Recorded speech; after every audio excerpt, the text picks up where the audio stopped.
cop's worst nightmare, arresting the wrong person, and Sergeant Calloway just made the biggest mistake of his career. The sun sits high in the sky, beating down on the quiet streets of Brookfield, a well-kept neighborhood in Ohio. It's the kind of place where the sidewalks are lined with perfectly trimmed hedges, where morning joggers move in rhythm, and where police patrols are routine but rarely necessary. Sergeant Brian Calloway cruises through, one hand on the wheel, the other resting lazily on the radio. 20 years on the force, and he's seen it all. Or so he tells himself. He's got a reputation, tough, direct, doesn't take excuses. He believes in his own version of justice, and in his eyes, people who don't belong in certain areas always warrant a second look. Up ahead he spots her. A black woman, mid-40s, toned, confident stride. She's jogging at a steady pace, her earbuds in, lost in her own world.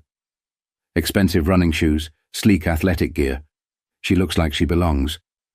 But something about her unsettles him. Maybe it's the fact that she doesn't glance in his direction. Most people at least acknowledge a police cruiser when it passes. She doesn't. Maybe it's the car she jogged past, a silver Tesla, parked in a driveway. Did she just come from there? Or is she casing houses? Or maybe it's nothing at all. Still, Calloway pulls over. The tires crunch against the pavement as he steps out. He places a firm hand on his duty belt, not reaching for anything, just making sure it's noticed. His eyes lock on her as she slows down, yanking out one earbud. She's breathing hard but controlled, wiping a bit of sweat from her forehead. She barely looks fazed by his presence. "Something wrong, officer?" she asks, still catching her breath. "Where are you coming from?" His voice is steady, edged with that quiet authority he's mastered over the years. She blinks, glancing up the street before answering. "Home. Just getting in my run." "Where's home?" She tilts her head slightly, something shifting in her expression. "Couple blocks down." "Got ID on you?" There it is.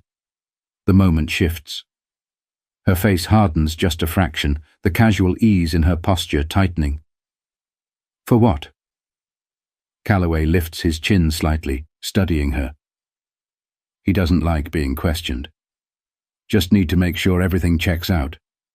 She exhales sharply, hands on her hips. "You pulled over to stop a woman jogging in broad daylight. Because you think I'm a threat?"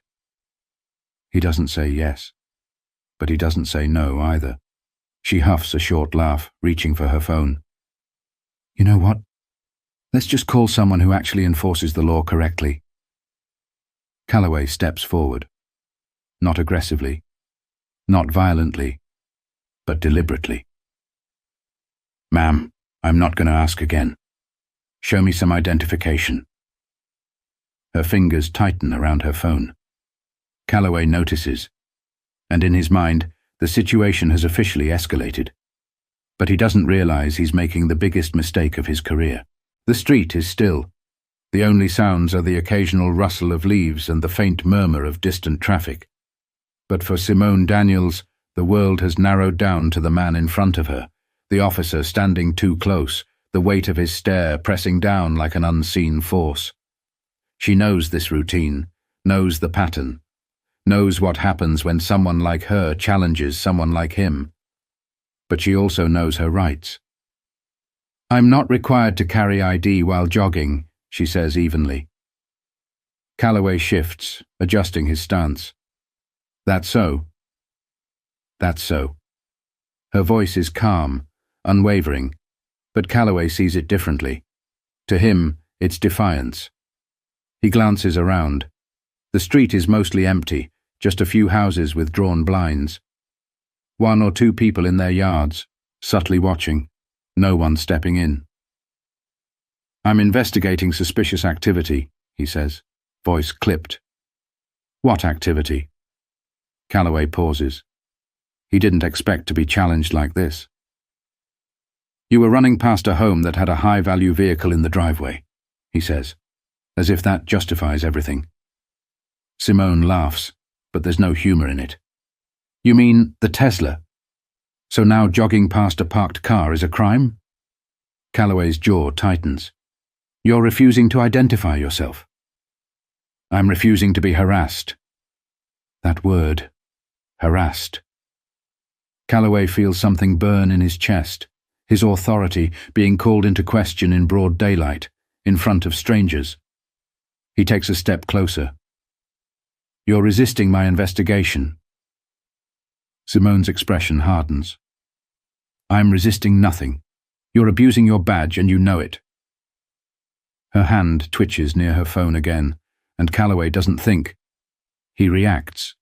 He grabs her wrist. It happens fast, the shift from words to action.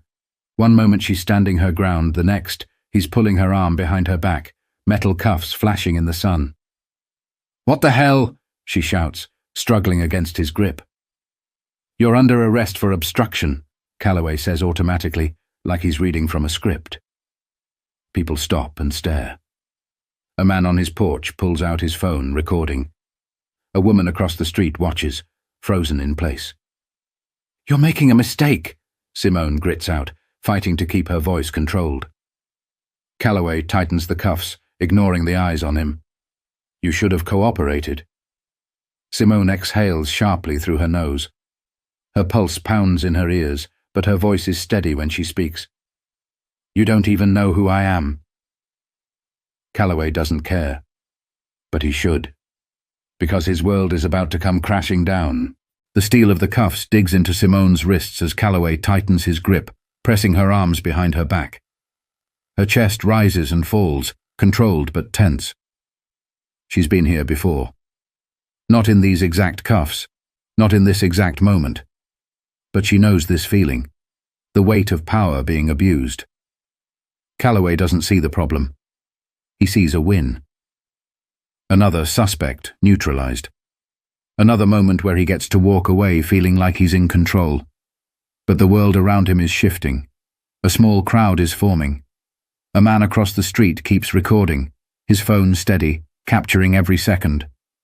A woman standing near her mailbox calls out, "She wasn't doing anything." Calloway ignores them. He presses his radio. "Dispatch, I have a 10:15, female suspect, refusing to identify herself. Sending for transport." Simone laughs under her breath.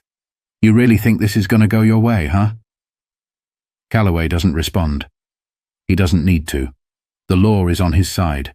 Or at least, that's what he's always believed. Another voice cuts through the air. "Excuse me, officer. What's going on here?" A man in his 50s, well-dressed, with an air of authority that doesn't match the rest of the bystanders. His suit jacket is slung over one shoulder, and his eyes flick from Simone to Calloway. Calloway doesn't flinch. "Sir, please stand back." The man doesn't move. Instead, he looks at Simone, then at the cuffs, then back at Calloway. "I asked what's going on."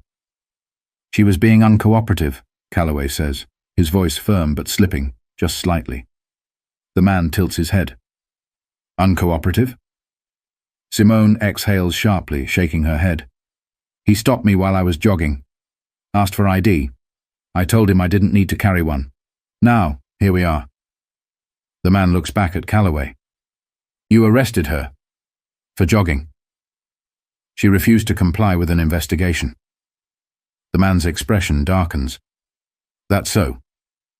Calloway can feel the shift. The weight in the air is different. He notices the way people are watching, the way the man standing in front of him isn't afraid. A black SUV pulls up, tinted windows, unmarked plates. The kind of vehicle Calloway knows belongs to someone with pull. The driver's door opens, and out steps Captain Ronald Briggs, Calloway's commanding officer, and he looks pissed. The crowd parts just slightly as Briggs strides toward them, his eyes locked on Calloway. The tension is thick. Calloway straightens, trying to maintain his stance of control, but something feels off. Briggs stops a few feet away, glancing between Calloway and Simone, who is still in cuffs.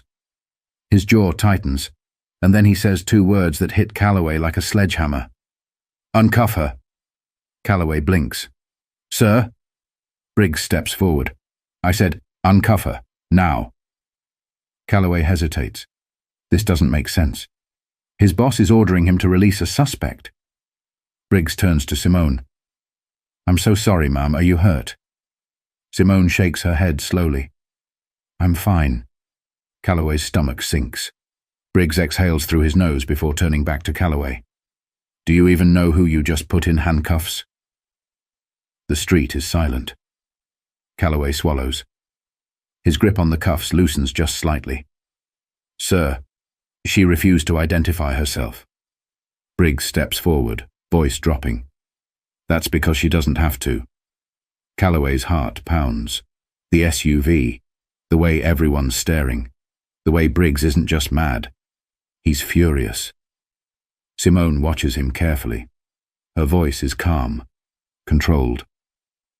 My name is Chief Simone Daniels. Calloway stops breathing. She lets it sit, lets him process. And then she adds, voice sharp as steel. And you just arrested your boss. The weight of those words hits like a truck. Calloway's mouth goes dry. He feels the eyes of every single person in that crowd. The cameras recording, the neighbors whispering, the moment caving in on him. But this isn't over. Not yet. Calloway freezes. The words hit like a punch to the gut, leaving him standing there, hands still on the cuffs, brain struggling to process what just happened. Chief Simone Daniels, his boss. The woman he just humiliated in broad daylight, treated like a suspect, like she was some kind of threat, is the highest-ranking officer in the department. Briggs's voice cuts through the silence. I said uncuff her. Now. Calloway doesn't hesitate this time. His hands fumble slightly as he releases the cuffs, stepping back as Simone rubs her wrists. The red marks left behind make his stomach turn. The crowd is silent, but the tension is electric. The phones are still recording. The man in the suit is watching with a look that makes Calloway's skin prickle with something close to shame. Simone takes a deep breath, composed, but there's a sharpness in her eyes that Calloway doesn't miss. She rolls her shoulders before turning to face him directly. You think your badge gives you the right to stop whoever you want? Her voice isn't raised, but it cuts through the air like a blade. You think jogging while black is a crime? Calloway opens his mouth, then closes it. He has nothing. No justification. No excuse that won't sound weak. Simone tilts her head, watching him carefully. I watched you make a decision today. I watched you decide I didn't belong here. You didn't know who I was, and that was all you needed to see me as a suspect. Calloway shifts his weight, his face hot, but he can't break eye contact. Simone steps closer, her voice lower now, just for him. You put your hands on me. You humiliated me. You were ready to throw me in the back of a squad car over nothing. And if I were anyone else, if I weren't in this uniform, you know exactly how this could have ended. Calloway swallows. His hands twitch at his sides. She leans in slightly. How many others have you done this to? That question hits him harder than anything else, because the answer isn't zero. Briggs steps in, his voice firm. Sergeant Calloway, you're relieved of duty until further notice. Hand over your badge and gun. The words sting. Calloway's fingers hover over his belt, his pride warring with the reality in front of him. The moment stretches, too long, too thick with unspoken weight. And then, slowly, he unclips his badge. He places it in Briggs' waiting palm. Then his sidearm. His heart hammers in his chest, but he forces his face to stay neutral. Simone watches him for a long moment. There's no satisfaction in her expression, no smugness, just a quiet, heavy disappointment. She shakes her head, exhaling slowly. You need to take a long, hard look at yourself, Sergeant, because after today, everything changes. Calloway doesn't respond. What could he possibly say? The weight of his choices sits heavy on his chest as he steps away, the cameras still rolling, the crowd still whispering. But what haunts him most isn't losing his badge. It's the realization that today he didn't just make a mistake, he exposed himself, and there's no coming back from that. Calloway sits in his car, staring at the steering wheel. The engine is off. His hands rest on his lap, fingers slightly curled, as if they still remember the weight of the cuffs he placed on her wrists. His badge and gun are gone. His career hanging by a thread. The air feels thick, suffocating. He finally looks up, watching the neighborhood unfold in front of him. The same quiet street, the same trimmed hedges, the same houses that looked so normal just an hour ago. But now, everything feels different. He watches as Chief Simone Daniels stands near her SUV, talking to Briggs. Her body language is controlled, but there's a fire in her eyes that he can't ignore. He sees the way the bystanders watch her, not as a suspect, not as a threat, but as a leader. The weight of what he did settles deep in his gut.